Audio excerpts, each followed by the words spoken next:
Hello, lovely people of YouTube. My name is Mrs. EG and I make things easy.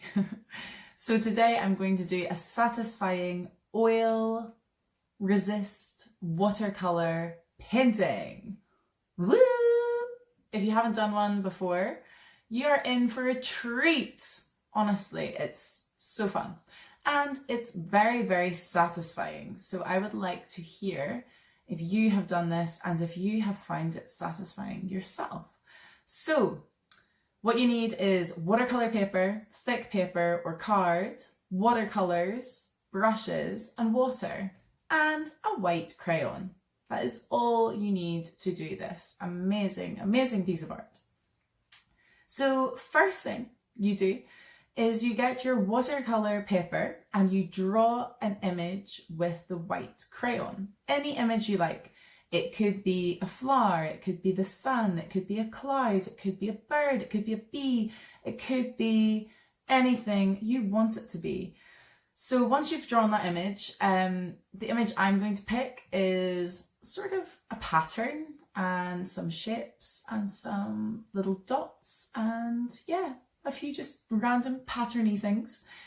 And then once you are happy with your pattern, it's quite difficult to do the pattern because you can't see it when you're doing it. So you just have to try your very best while you're drawing it, and then see how it looks when you do the satisfying part. So the way to check your pattern is to hold it into the light and sort of move the page around until you can see your design or your drawing of whatever you have chosen. Once you have done that, then you get your watercolors, you select all your favorite colors and any colors you like, and you can look at my video from last week, which was a gradient watercolor. You could do a gradient watercolor in the background. You could have a rainbow and sort of blend the rainbow together. You could have swirls. You could do all sorts of things. You could do a splat effect if you made it really watery and splat. That's also really good fun. I'm not going to do the splat effect because it's messy and it would mean that I'd have to clean up after, you know, looking for lots of little paint dots everywhere. So I'm going to go for just the stripe and blend technique, which is a lot cleaner. I'm going to go for that option. So once you have completed that and you start painting, you will find the most satisfying result as soon as you swoosh the paint on top of your paper. The wax literally resists the paint. It won't sit on the wax. It moves off the wax and goes onto the paper. So your image in the white wax will shine out of the paint and you will see your image literally pop out of the page. It is amazing. It is the closest form of magic, in my opinion, that you can achieve with just paint and a white crayon and a piece of paper. That is all you need to do it.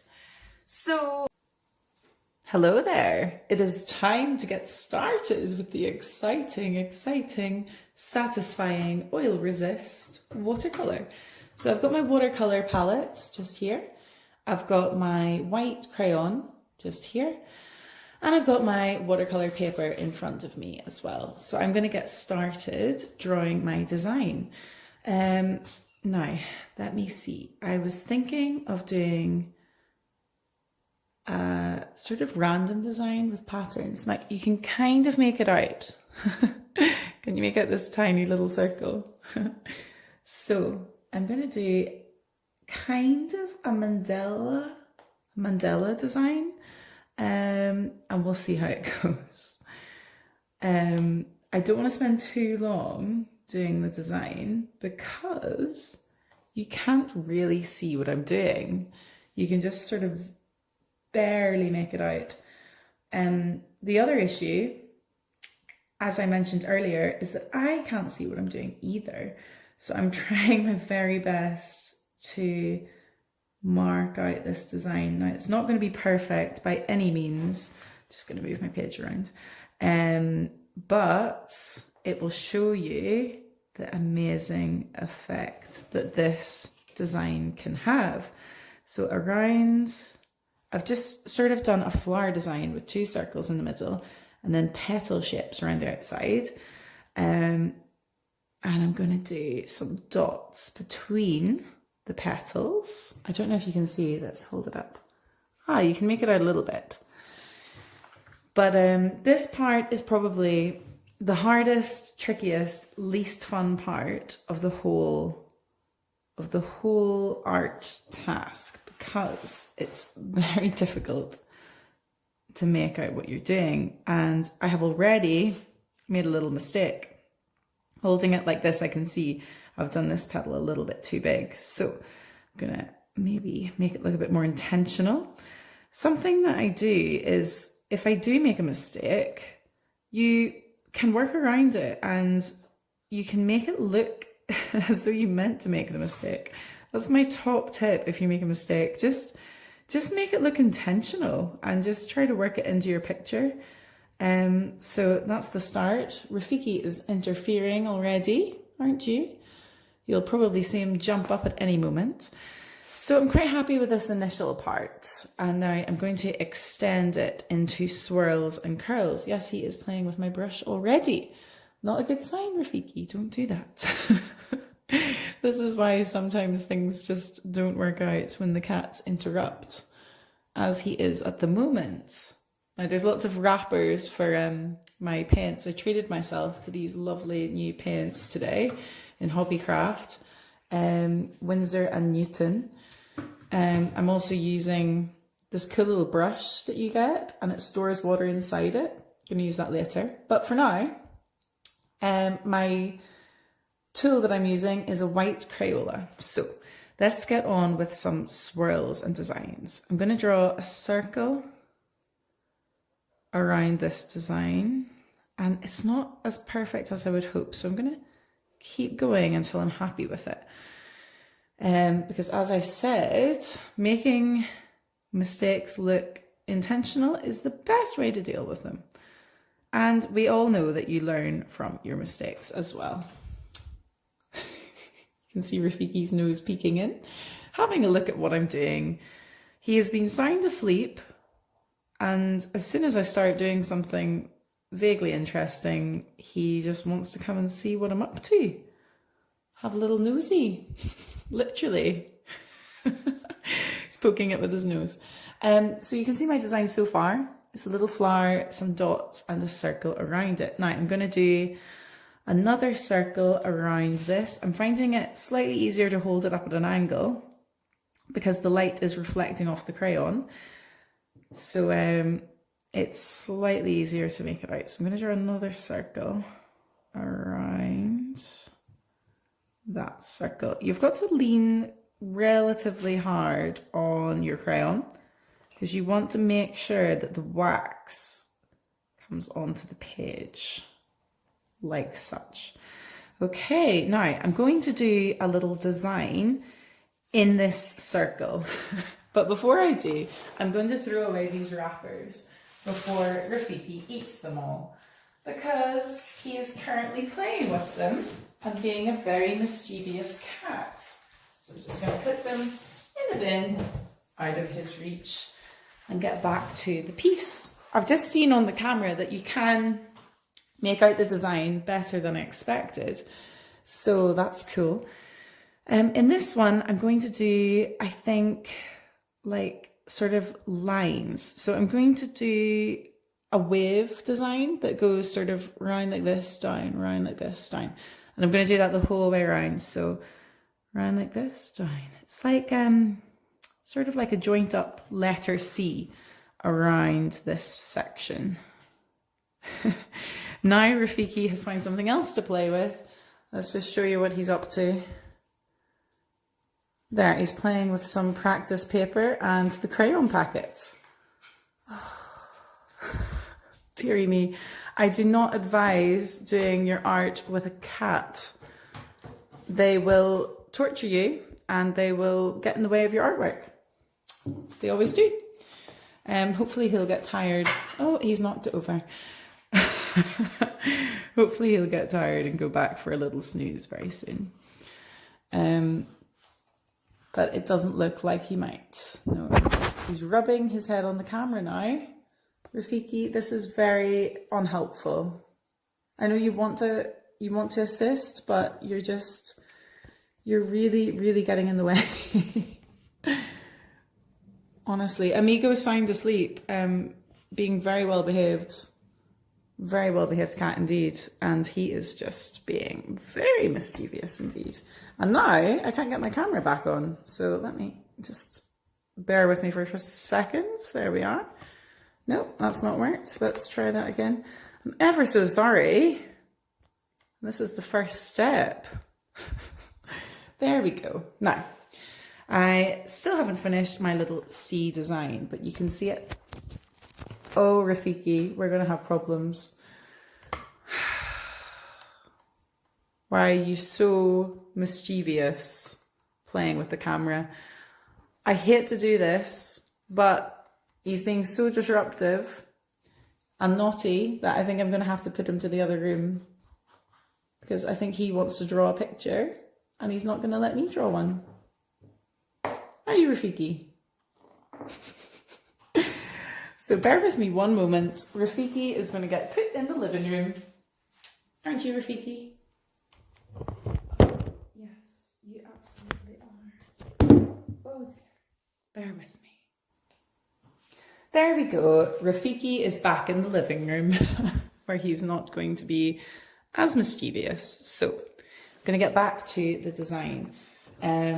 He has unfortunately made a little mark on my page. So top tip, do not let your cat in when you are doing your artwork. If you have a cat. If you have a dog, maybe you can trust them, or maybe you shouldn't let them in either.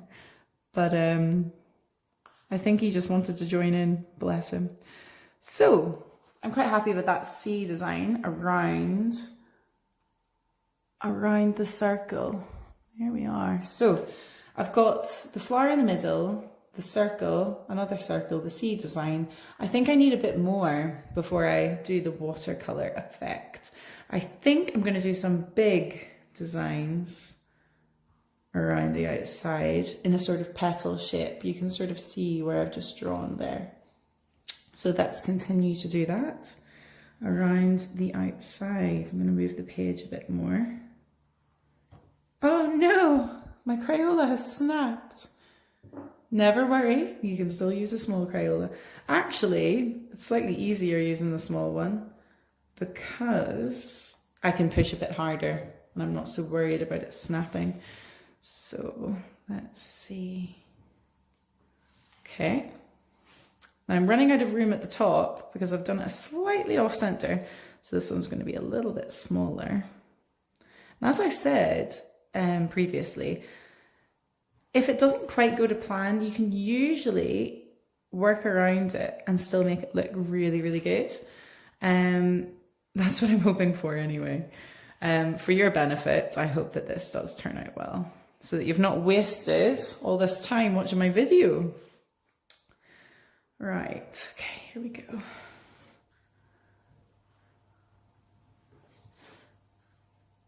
Perhaps I could do a sped up version so that if you don't want to watch this step, you can just skip. You can watch. Oh, actually, you can do that. That's something I learned recently. You can watch this part in fast motion, and then as soon as I've finished the white, you could turn it off and turn it back to normal speed, normal playback. That's something that I've just recently discovered, and it was a brilliant discovery. Okay, I think I need a little bit more to make this the way I want it to look. So I'm going to do sort of arrow designs going in to the petal-like designs. I'm going to do them all the way around. They're not perfect, they're not overly neat, but I'm going to try and do them all the way. Varying sizes, varying shapes, varying neatness as well. And that looks quite cool. Now, I think I'm going to do dots, sort of dots in the middle like that. I think that looks quite cool. So I'm going to do one big dot, and then two little dots either side. So one big dot 2 little dots either side. And I'm going to follow that up, down pattern. So I did these 2 above the big dot and I did these 2 below the big dot. So big dot, small up, big dot, small down, and so on and so on. You'll find that the pattern and the drawing that you do, whatever it may be, is quite relaxing and quite therapeutic.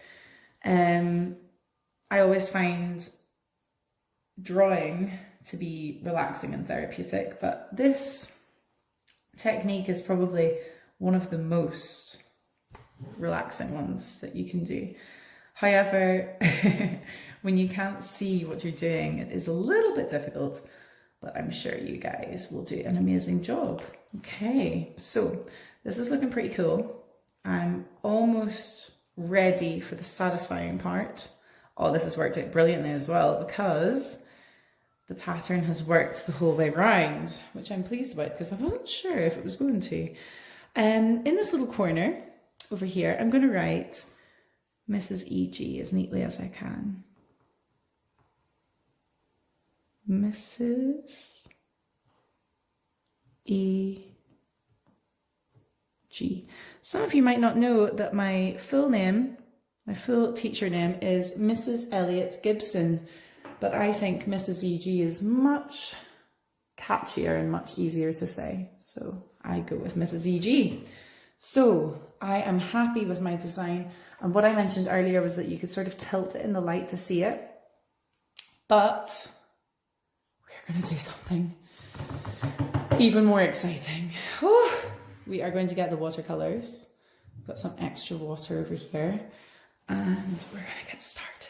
The amazing thing about this brush is that you squeeze it. Let me show you. You squeeze it and water comes out like this. Wow. So here's my first color. Tap, tap, tap, tap, tap. I believe it's crimson, and I'm going to do the stripe technique. So are you ready? Here we go. Be ready to be satisfied with this. Whoa, look at that. Oh, it's so nice.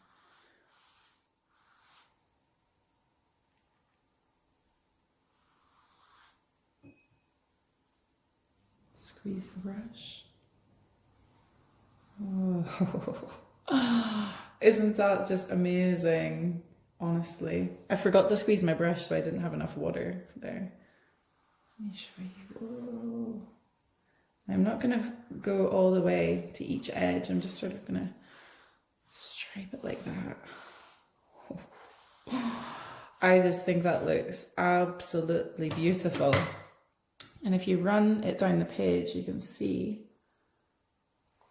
the wax. Whoa! You can see the wax has resisted it all the way across. I'm just going to run it a little bit. Whoa. Honestly, one of the most satisfying ways to paint ever.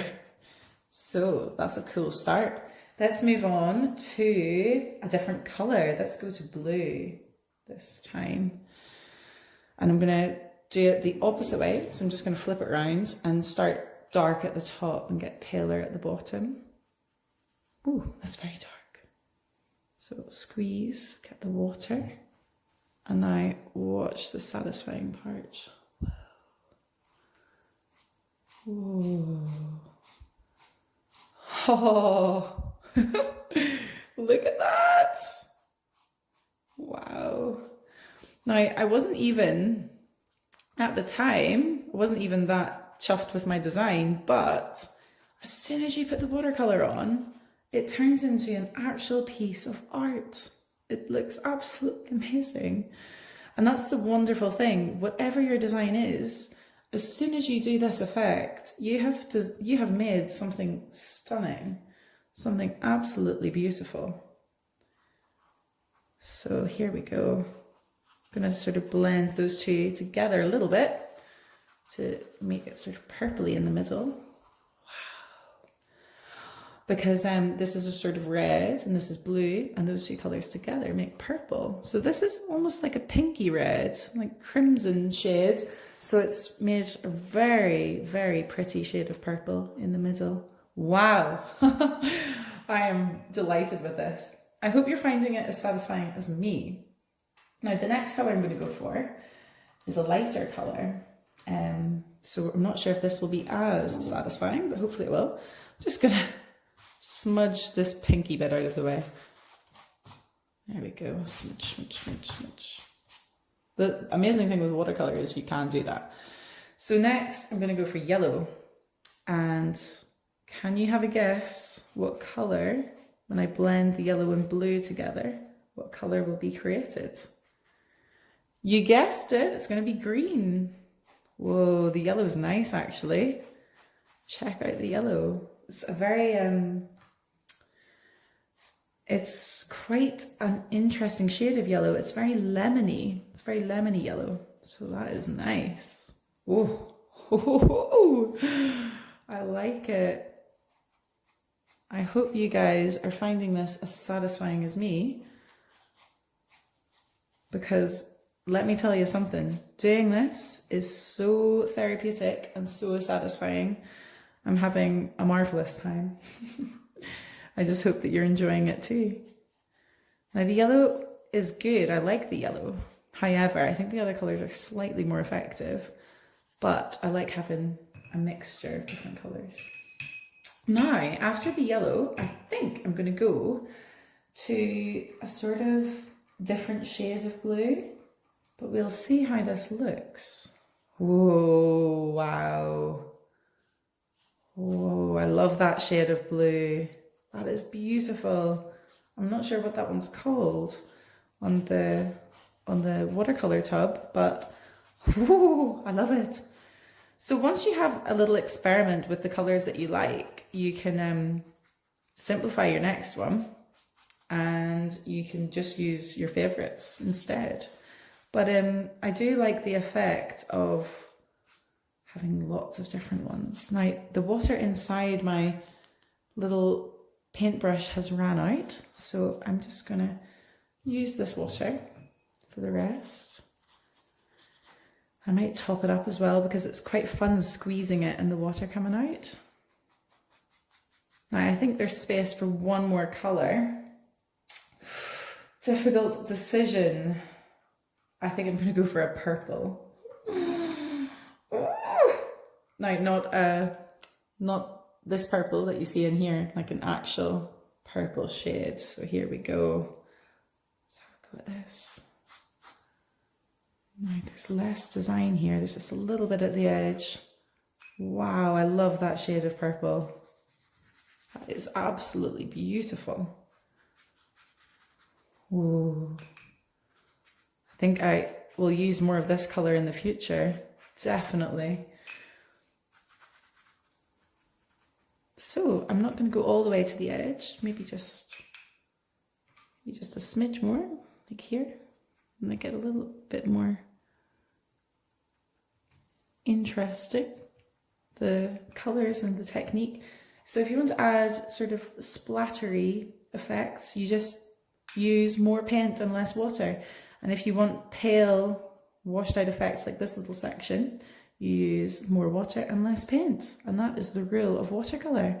So I'm going to blend these two a little bit, which is creating a beautiful colour as well, with a bluey purple in the middle. Wow, and I think, everybody, I am done. Wow, what do you think of my piece of art? It is a wax resist watercolour. I hope you like it. I'm delighted with it. I think I'm going to pop it on my wall somewhere. Ooh, I'm going to let it dry because as you can see, it's you can see the paint still wet moving around, and I like having this rainbow effect. So I'm going to let it sit and let it dry. But thank you so much for watching this video, and if you liked it, please like it with your finger. And please click subscribe and please share the video with anyone that you think might enjoy it. But for now, I'm going to say goodbye and wish you all a happy Mother's Day again. Thank you so much for watching, and I'll see you next Sunday. Bye.